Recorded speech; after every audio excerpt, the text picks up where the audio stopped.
want you to hit me as hard as you can. In today's world, it's not uncommon for movie theaters to have the majority of their screens dedicated to the latest comic book film. Their lobbies displaying posters and cardboard standees for the onslaught of comic book movies yet to come. Back in the year 1999, however, there was but one film based on an existing comic book that saw a theatrical release, and the film's entire worldwide gross would be less than the latest Spider-Man movie would make in half of a day during its opening week.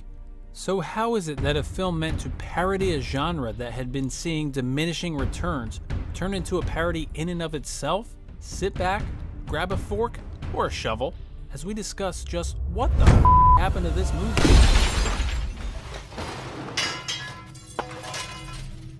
Mystery Men was first unleashed onto the world in 1987 in the pages of the Dark Horse Flaming Carrot comics created by Bob Burden. About a decade later in 1997, Dark Horse publisher Mike Richardson would pitch the Mystery Men concept to producers Larry Gordon and Lloyd Levin at Universal Studios, who immediately took to the relatability of these not-so-superheroes. That would bring on writer Neil Cuthbert, who at the time had only 2 produced scripts under his belt, 89's The Return of Swamp Thing and the far more successful Halloween classic Hocus Pocus from 1993. After Cuthbert signed on, the producers found some pretty big names for the job of director. First up was Danny DeVito, who was fully on board to direct the film, as well as star as the Shoveler. But DeVito and the producers couldn't quite agree on who would produce the film's soundtrack, something DeVito felt quite strongly enough about to walk away from the film and his $13 million payday. Producers then went to Ben Stiller to direct. Stiller had not taken on a directing gig since the box office disaster of his previous film, The Cable Guy, and ultimately turned down the opportunity, citing that the size and scope of the film was just too big. With 2 strikes, producers turned to award-winning commercial director Kinka Usher, who had made a name for himself with the Taco Bell Chihuahua ads, as well as the Got Milk ad campaign. Usher said that at that point in time, he had been fielding many offers to direct studio films, but turned down most of them because he felt that when commercial directors transitioned to film, the movies they're offered were generally heavy on visuals but light on plot. Thanks for watching JoBlo videos. If you enjoy our shows, please like and subscribe, and click the bell to be notified when new videos go live. Now, back to the show. Usher admitted that when he first read the script for Mystery Men, he found it boring, but found the concept intriguing and the characters quite interesting. Janeane Garofalo would be one of the first to be approached to star in the film. However, she originally turned down the offer, only to quickly return after William H. Macy and Jeffrey Rush were cast. Garofalo claimed she returned because those were 2 actors she had really wanted to work with. With Garofalo on board, she would help convince her longtime friend Ben Stiller to return to the project, this time only as an actor. Stiller had a gap in his schedule after departing the still-in-development Monkey Bone and decided to meet with the director to discuss a role in the film. At that time, the role in question was meant to be the Blue Raja character, which Stiller declined, saying he didn't want to be typecast as playing the nerdy guy, after doing it so successfully in the just-released mega-hit There's Something About Mary. However, he was intrigued by the character of Mr. Furious, who in the original script was meant to be angry all the time. Stiller thought simply playing Rage the entire time might be boring, so he changed it up to where Mr. Furious simply has the least super power of any of the characters, comparing him to a guy who starts a band but can't play a single instrument. Although the film is an adaptation of an already established comic book, only 3 of the comic's original characters made the leap to the screen: Stiller's Mr. Furious, Macy's The Shoveler, and Paul Reubens' Spleen. Despite the film being adapted from the Flaming Carrot comics, studio heads felt that the character was a bit too bizarre to bring to the screen, so the character of Captain Amazing was created in his place. With the cast and crew officially set, filming began on October 21st, 1998. It became quickly apparent, however, that the director was in way over his head. Coming from the world of commercials, he wasn't prepared to deal with massive budgets, deadlines, and more importantly, egos.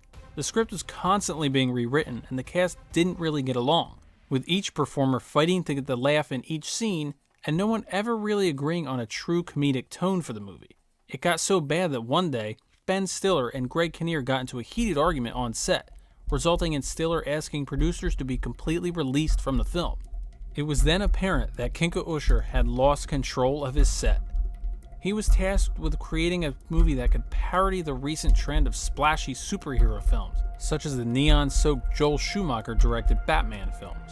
Of course, he wouldn't have to go very far to get that aesthetic, as many of the sets on the film were the exact same ones used in Batman Forever.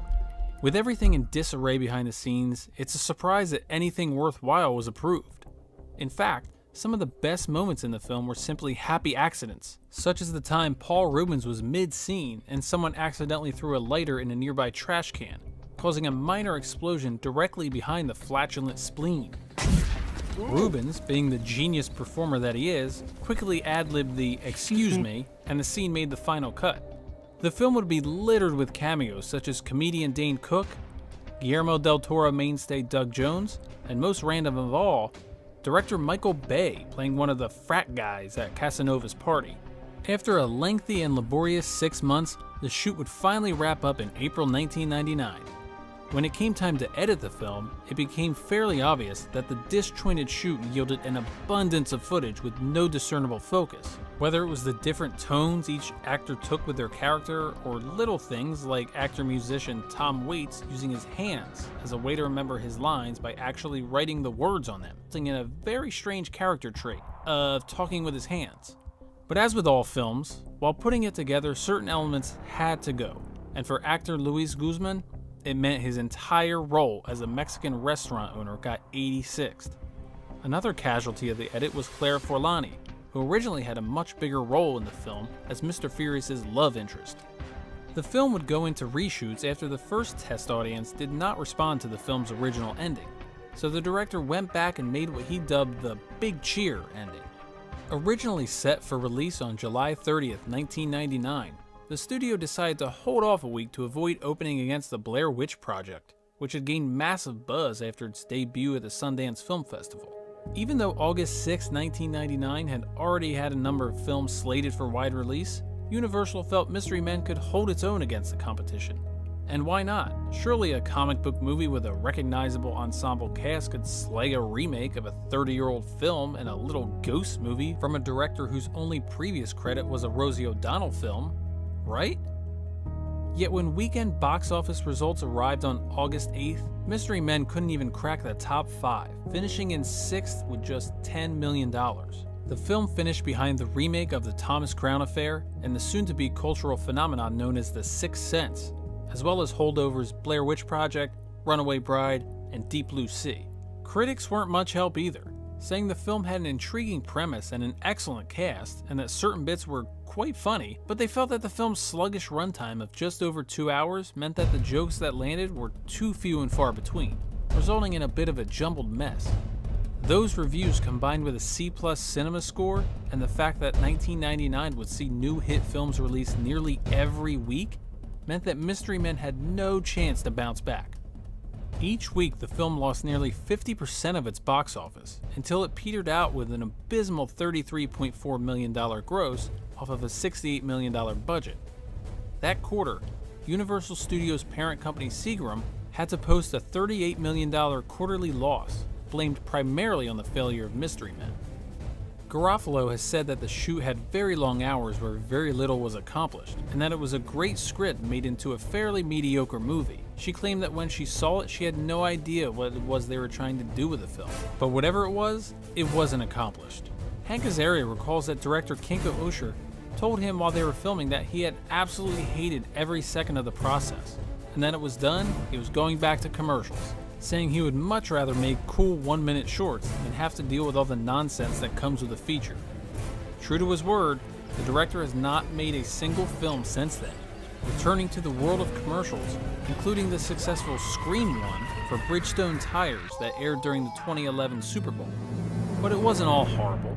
The film's soundtrack featured a song that nearly a quarter of a century later is still stuck in all of our collective heads. Smash Mouth's All-Star became the true hit of the film, climbing the charts and ultimately reaching number 4 on the Billboard Hot 100. The video, directed by Charlie's Angel Helmer Mick G, featuring the cast of the movie, would be a staple on MTV and has amassed over 220 million views on YouTube. Even with a negative box office performance and critic takes, Something has happened over the last 23 years. Mystery Men has garnered that ever-important cult status, with many calling the film ahead of its time. Countless articles have popped up over the years, hailing it as a misunderstood masterpiece that was perhaps released 10 to 20 years too early. When you look at some of today's forays into the genre, such as the Amazon original The Boys, it's hard not to see the influence of Mystery Men in them. And now, with the massive rise in superhero films at the box office, the world may need a band of misfits to come along again and skewer the sometimes self-serious genre. When asked in a recent interview about a potential sequel, Ben Stiller said he would be down to return, saying, quote, "I'm all for it. I had fun doing it. Yeah, it would be a blast. It was a really fun cast. And there's still some rage and fury inside me somewhere, I think. So perhaps someday soon, the forks will be flung, the shovel will be wielded, the fury will be unleashed, and the farts will be lethal. We may see these mystery men reassemble when the world truly needs them the most."